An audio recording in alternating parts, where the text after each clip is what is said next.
A like and a comment go a long way in supporting news stories. Subscribe so you don't miss the next one. Thank you. She looked me right in the eye and said it. Calm. Like it was the most reasonable thing in the world. You work better when you're motivated. That's just how it is. I stood there in the middle of the living room, still wearing my shop apron, my hands rough with sawdust, and I didn't say anything at first. Just let the silence do the talking. Because honestly, I didn't even feel anger in that moment. I felt small, like I wasn't her husband anymore, like I was some kind of vending machine. Put in the chore, get out the reward. She stood there, waiting for me to react, probably expecting a shrug or some awkward joke to lighten the mood. But I didn't. I looked at her like I was seeing a stranger, and I think that's the first time it hit her. Really hit her. Anyway, let me tell you how the hell we got there. My name's Roy. I'm a carpenter. Been working with wood since I was a kid. My dad had a small workshop out back behind our old house. It wasn't much. Just a creaky shed that leaned a little too far to the left and smelled like pine shavings and burnt coffee. But it was quiet. It made sense. He used to say, "Wood's honest. It'll tell you if you're wrong, and it'll reward you if you respect it." I guess I carried that into everything I do. I never cared much for talking. Not more than needed. I like plans, tools, and getting my hands dirty. Early mornings, hot thermos, cold garage. That's my rhythm. Clients bring me busted cabinets, rotten decks, half-finished ideas, and I bring it back to life. That's what I do. Fix things. Build things. I met Natalie on a Thursday. I remember because it was raining, and I was soaked through by the time I got to her place. She just bought a fixer-upper to rent out. The kind of house that looked solid from the outside, but had termite whispers and creaky bones. I was there to fix a collapsing staircase. She opened the door barefoot, in dress pants and a half-button blouse, juggling a laptop, a coffee cup, and a Bluetooth headset. She looked like she belonged on a trading floor, not in a dusty living room with me. I figured she was a realtor or someone checking in for the owner.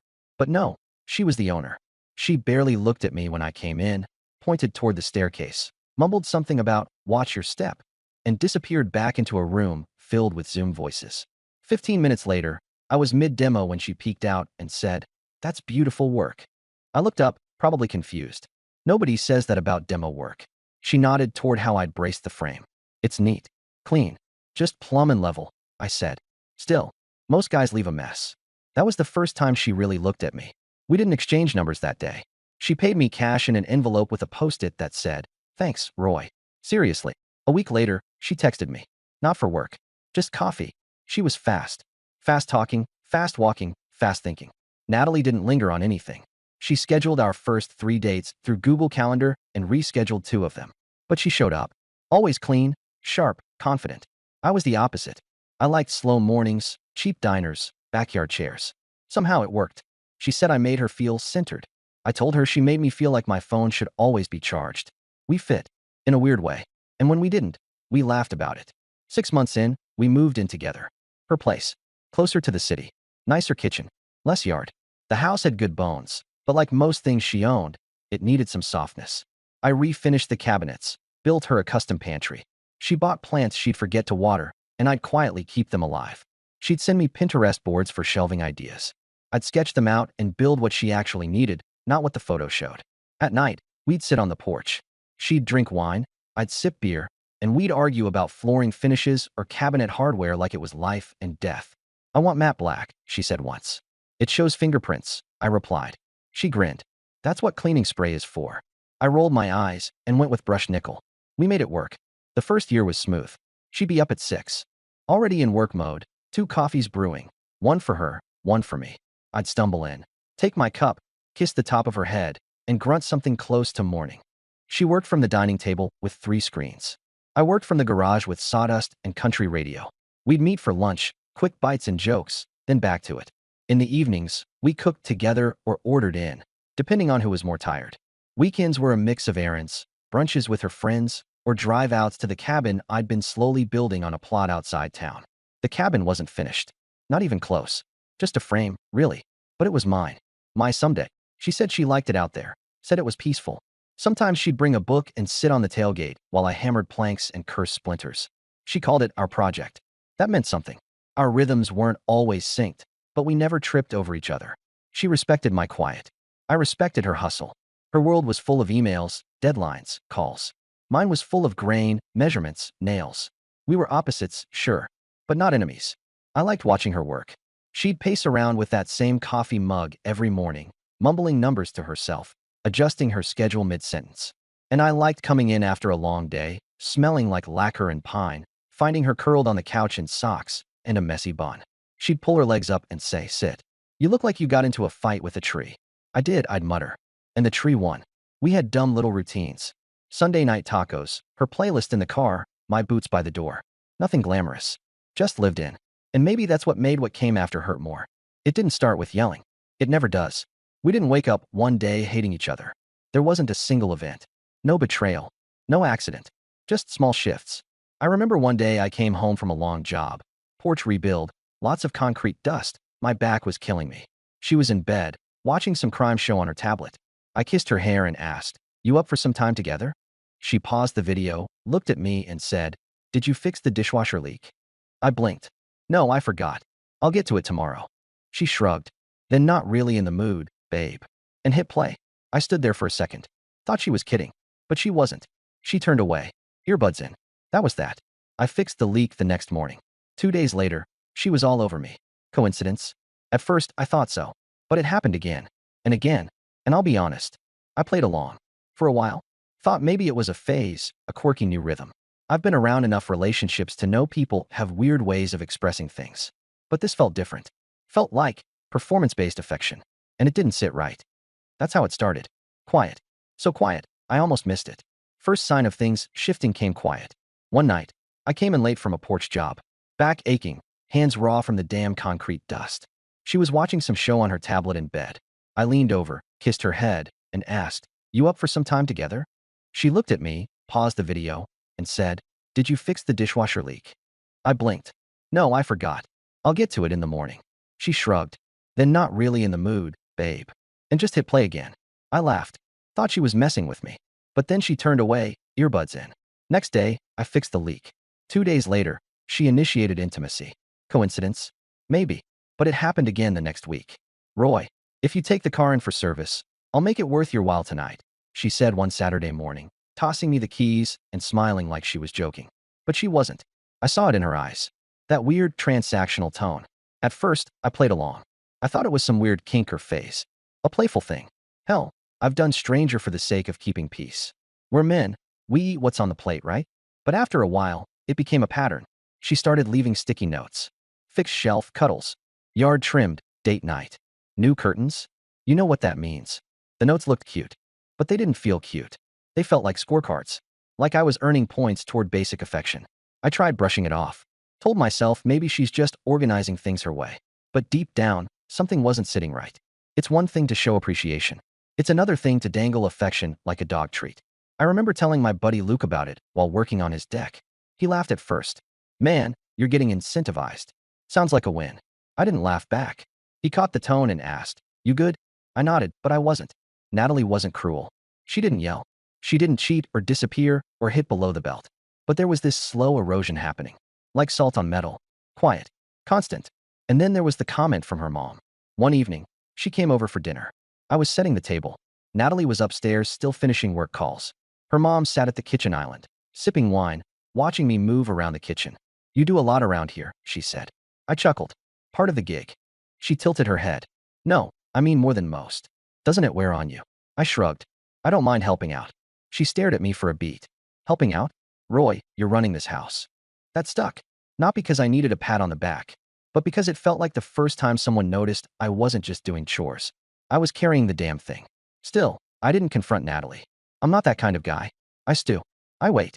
I keep sanding the same damn board until it's smooth enough to stop thinking about the rest. But it didn't stop. One Tuesday night, I walked in with groceries. She was on the couch, laptop open, feet up. "I thought you were going to power wash the deck today," she said without looking up. "Had 2 jobs run late. I'll get to it tomorrow." She clicked her tongue. Then I guess tomorrow's the only night you're getting anything." I dropped the bag harder than I meant to. She flinched. "You keeping a ledger somewhere?" I asked. She looked up, frowning. "What's that supposed to mean?" I looked at her. "It means I'm starting to feel like I need to clock in and out of this marriage just to get a damn kiss." She rolled her eyes. "Oh, come on, Roy. Don't be dramatic. I'm just trying to keep things balanced. You respond better when there's motivation. That's just how it is." And that right there, that's where I started this story. I stood there, looking at her.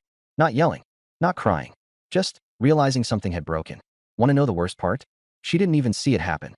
After that night, something just shifted. Not out loud. Not with slamming doors or dramatic exits. Just a quiet snap inside my chest. You ever have one of those moments where you realize you've been trying way harder than the other person even notices? That was me, standing there in that living room with my jaw clenched and my hands full of calluses, thinking, why the hell am I still playing this game? Next morning, I didn't say anything. She made her coffee, sat at her laptop, and started clicking away like nothing happened. I just nodded, grabbed my thermos, and walked out to the truck. That day, I didn't go straight to the job site. I drove out to the edge of town, where that half-finished cabin still stood on my little plot.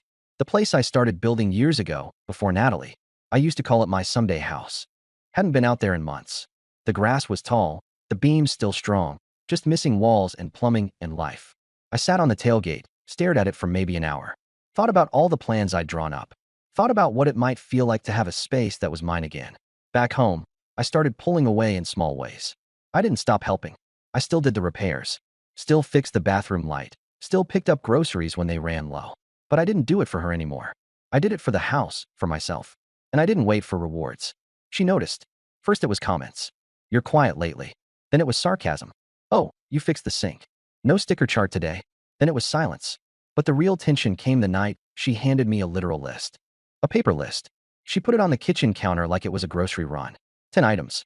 Paint the fence. Clean out the gutters. Move the boxes from the attic. Each task had a little star next to it, like some kind of performance tracker. I picked it up, read it twice, folded it in half, and asked her, you got this off Pinterest or something? She frowned.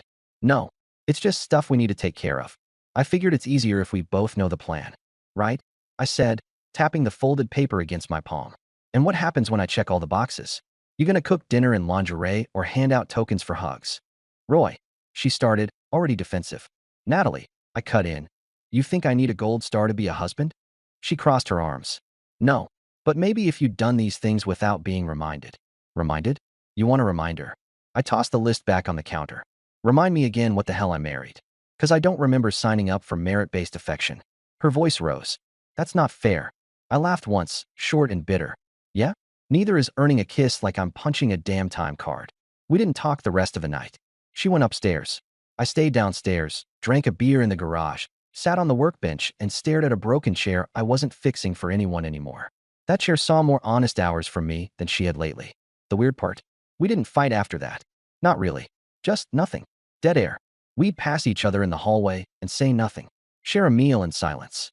Sleep on opposite edges of the same bed like strangers who accidentally double-booked the room. I started staying out later. Grabbed dinner at the diner near the shop more often than not. Spoke to clients longer than needed just to avoid going home. I'd park a block away and sit in the truck for 10, 15 minutes, just breathing, just not going in. One night, I sat there long enough for a neighbor to knock on my window and ask if everything was okay. I smiled, lied, said I was listening to the game. You ever sit in your own driveway and feel like a trespasser? That's when I knew. I talked to my buddy Cole that week. Old friend, runs a roofing crew. We met up at his shop, split a pizza and a six-pack after hours. He asked what was up, and I didn't sugarcoat it. Tried everything, I told him. Fix the house, fix the cars, fix her day. Nothing ever fixes the marriage. He chewed his crust, nodded slow. You still love her? I did, I said. I don't know what this is now. He paused, then looked me in the eye. You ever think about finishing that cabin? That hit harder than I expected. I told him about it years ago, when I first started dating Natalie. Told him I was putting it on hold. Every damn week lately, I muttered. Well, he said, tipping his bottle toward me. Maybe it's time to start again. A few nights later, Natalie approached me. It had been 2 weeks of near total silence, save for grocery lists and calendar updates. She sat across from me at the dining table. No laptop. No phone. I think we need to talk, she said. I put down my fork. All right. I've been thinking a lot about what you said. About the list. The reward thing. I waited. She fidgeted. That wasn't like her. She always had control. But now she looked unsure. I thought I was helping. Making things easier. Structured. Motivating. I didn't realize how demeaning it must have felt. Still, I waited. Then, her voice cracked. I'm sorry, Roy. Really. I thought I was being clever, not cruel. I didn't mean to turn love into a chore list. It wasn't some grand apology. No tears, no theatrics. But her eyes looked real. Her voice was small. For the first time in months, she looked like the woman I met. Not the planner. Not the manager. Just her. I let the silence sit for a beat.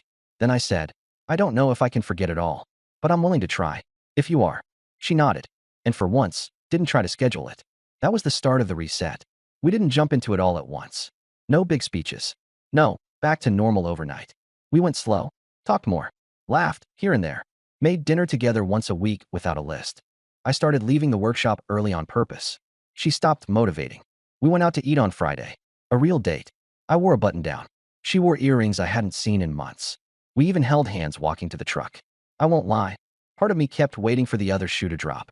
For her to slip back into that rhythm of hers, treating everything like a transaction. But it didn't happen. Not for weeks. Maybe it wouldn't at all. Still, I didn't forget what almost happened. How close we came to becoming roommates who high-fived after chores and nothing more. I kept thinking about that cabin. I drove out there more often now. Brought scrap wood, a toolbox, and silence. Just to remember who I was before checklists and star charts.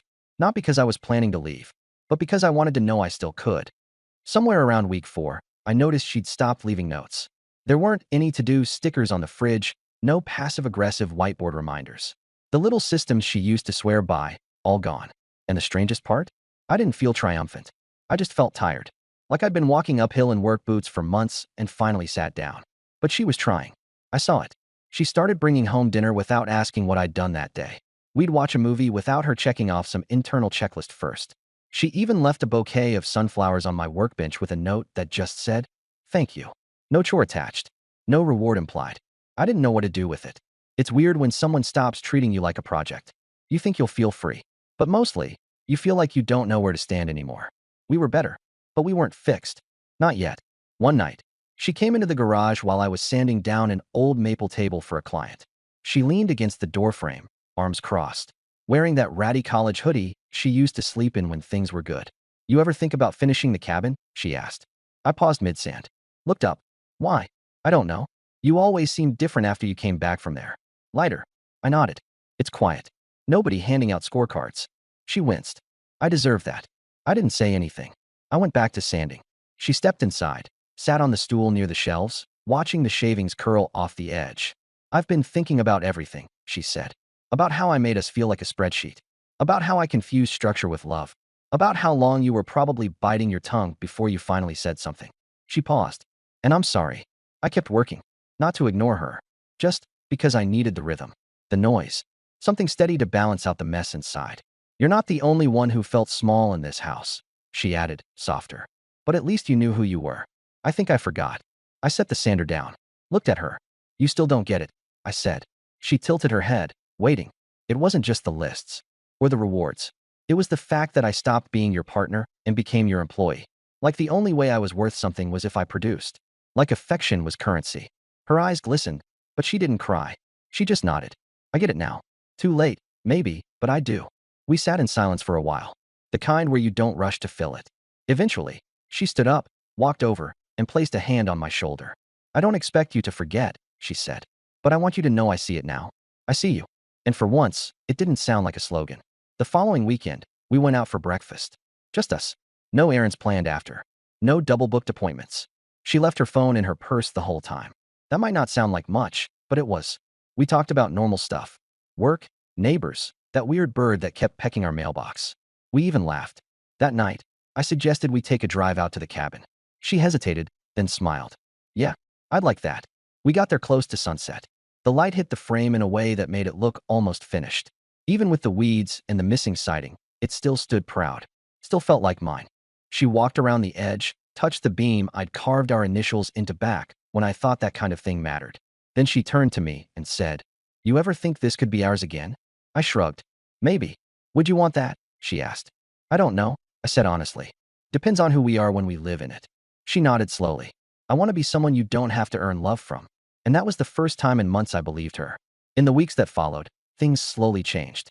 Not in fireworks or grand gestures, in the little stuff.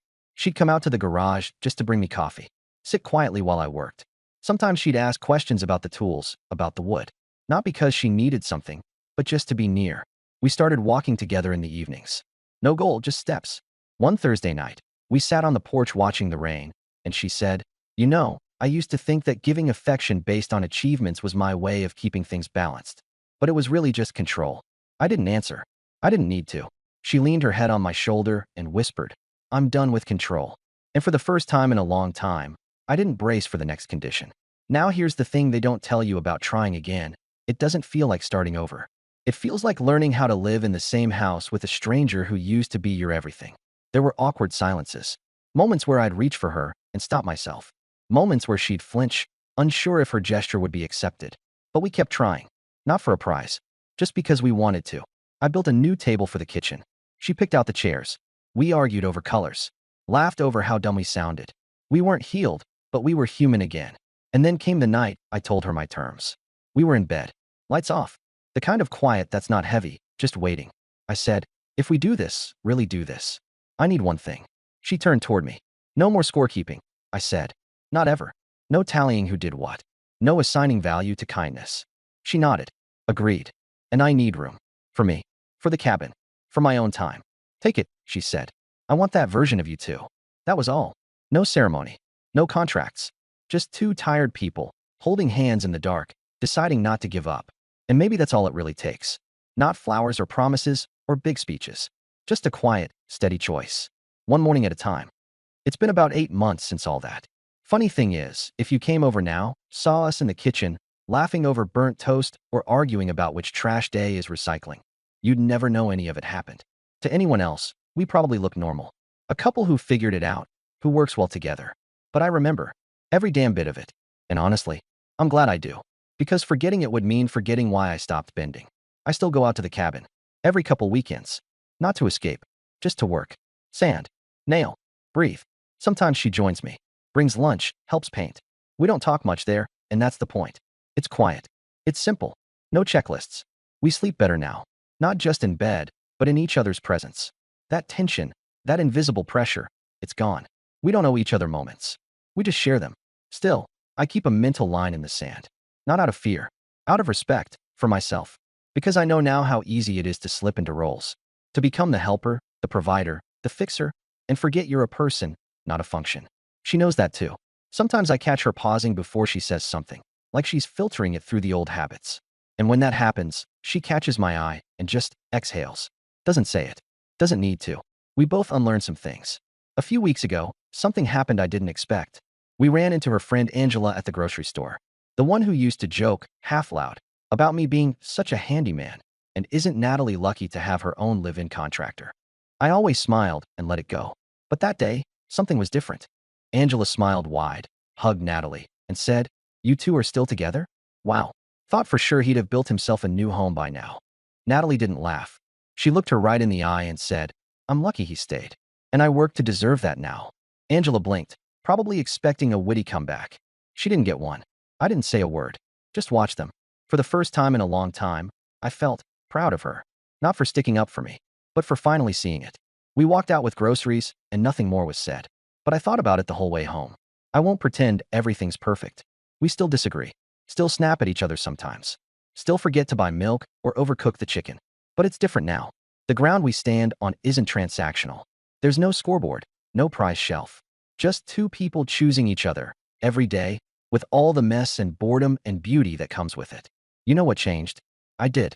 I stopped waiting for her to change first. I stopped playing the game. I drew the line, and I stood by it. And when I did, she had a choice. Lose me, or meet me there. She showed up. And for now, that's enough. But let me ask you something. Just honestly, man to man, or whoever's listening out there. Do you think I made the right call? Was giving her another chance the right move? Or should I have walked when I still had the edge? When I could have packed my tools, locked the garage, and left without looking back? What would you have done? I'm not fishing for approval, just curious. Drop it in the comments. I read more than you think. Sometimes hearing how someone else sees your story tells you a little more about your own. Thanks for listening.